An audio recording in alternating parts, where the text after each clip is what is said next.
बिस्मिल्लाहिर्रहमानिर्रहीम। जी, आपकी बात सही है कि आजकल जो हमारे पास पाकिस्तान में बॉक्सेस जो हैं या जो बैग्स बच्चे लेके जाते हैं स्कूल्स में, उनमें जो नंबर ऑफ़ बुक्स और उनका जो वेट है वो उन पे मेंटली असर करता है कि भाई सुबह को हम इतने जो है कि बुक्स लेके जाएंगे, हमें ये ही पढ़ने हैं, ठीक है ना।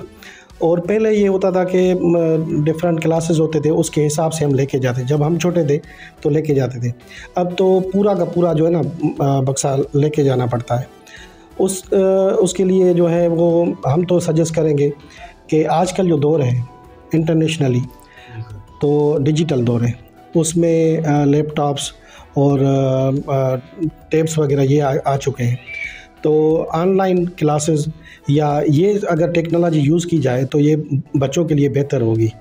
दूसरा ये है कि आजकल आर्टिफिशियल इंटेलिजेंस आ चुकी है, जो हमारे लिए क्या कि पूरे दुनिया के लिए this is a new way of knowledge. तो इसको यूज़ किया जाए तो ये बेहतर रहेगा।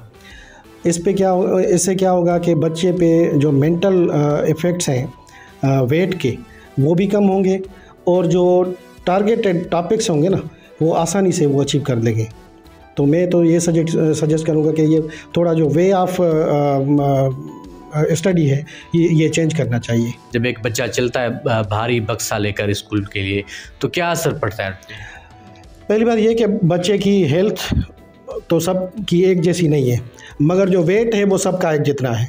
अगर 6 क्लास का बच्चा है, अगर वो कमज़ोर है, एक हेल्दी है, दोनों पे वेट एक जितना है, तो ये फिर भी मैं ये कहूँगा कि ये उसके असरात ये होंगे कि वेट की वजह से उनका जो है वो गेट वो चेंज हो सकता है, उनकी जो ग्रोथ है वो डिस्टर्ब हो सकती है, उनका कद वो नहीं बढ़ता।